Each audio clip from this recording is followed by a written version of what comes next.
You working on anything now? You got Yeah, you're producing stuff. But. Yeah, I got to do a picture. Got to go off the picture. Okay.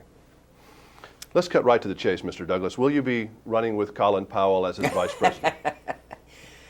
I don't. You think he's going to run? They say. I don't think so. I still don't think he's going to run. No, I'm just going to watch the movie open and get on with my life and think I like my day job. Could you take the heat as the president? No, I don't know. The president never sleeps. I mean, it just never. That was the biggest thing I got out of the picture was unrelenting schedule, the sense of just trying to keep up with each day, the tremendous amount of briefing and information that goes on. It's an extraordinary pressure cooker for those 4 years or 8 years. Would it be like making a 4-year-long movie?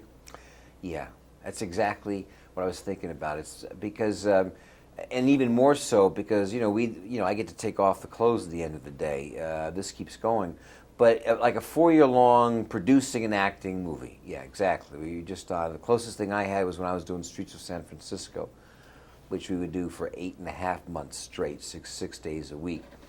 But I just take my hat off to him in terms of the stamina and also there's a lot of comparisons to so-called movie star stuff and being in politics and president, but one of them is that some stars aren't necessarily known as being nice to the public, whereas a president constantly has to be aware and solicited as a public servant.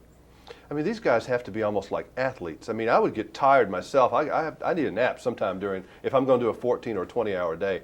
I need a peak and rest somewhere along there. I think so. That was that's sort of what American President was about, was to really show the fact that, presidents are human beings, and we have this tendency to kind of create them as deities or saints, and don't allow them any possible wrinkles as a human being.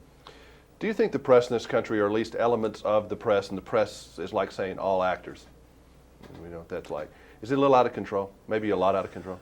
Well, I think this tabloid journalism is seeping in all over the place. I just think that it seems to be a profit-making center, and I'm seeing more and more both print and media journalism pick up the snaky, sneaky, oily, tabloid stuff, the gossip things, and that worries me. I mean, I think it's probably a really clear sign of a decay of one's society if you're more interested about somebody else's socks or underwear than you are with what's really going on with the world. Alec Baldwin decked a guy the other day. Well, I guess... Was there a big hooray that went out up here, probably? Well, there was. I mean, everybody's there was wanted to do that. As Clint Eastwood getting his settlement and everything, and I know people are public figures and as are politicians, but this need to incessantly pry, to tap phones, to monitor cellular telephones, to follow people incessantly for hope of trying to find a foible, to try to find something that you can then bring somebody down and say, you see, well, it's all there. I think there's other things, and I worry about it. I see, more and more of it happening on the talk shows as the networks are competing with each other. They don't have as big a share. They're finding less expensive ways to create product. Those talk shows during the day are turning into it's a toilet. Anybody can get up and talk about anything. You ever gotten mad at things they've done to you? I mean, just really like blowing up? I get, you just can't deal. I've had my fair share the last couple of years with tabloid journalism, and, there's just not much you can do. But hurts my family, hurts my son.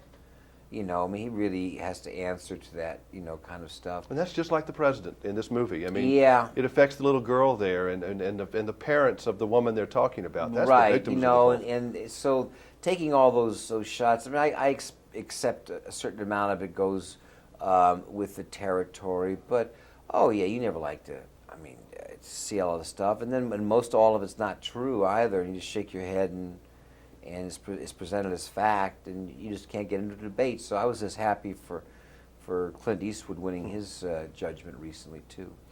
As an actor, this was not the hardest thing I don't think you've ever done, would you say?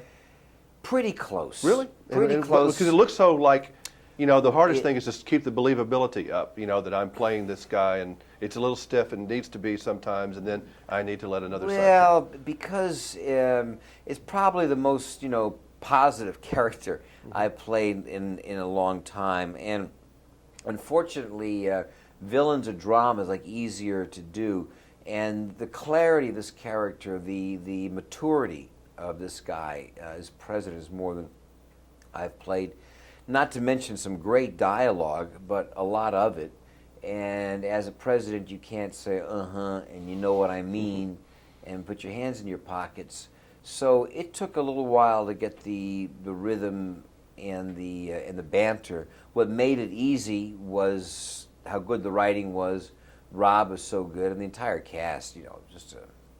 Everybody, Ned Benning, Marty Sheen, Michael J. Everybody was just wonderful. Was it kind of like doing a play sometimes? I mean, it Yeah. looked like that. You know? It was. We did a lot of read-throughs, a lot of rehearsals before we started.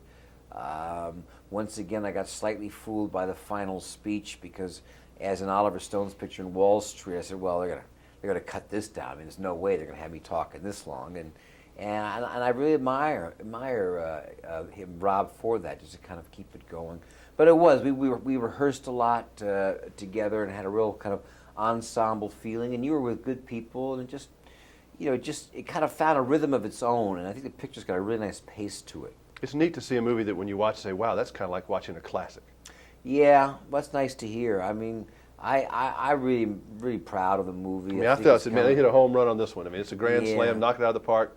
Good for them. It feels, really. I look at a lot of movies, and all of a sudden I saw the first screening of American Man. I went, whoa, yeah, this is what it's all about. This is tight.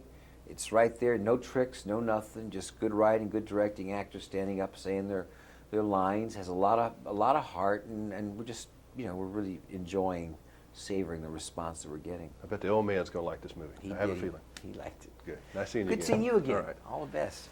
It does look like something old Kurt would have played. You know.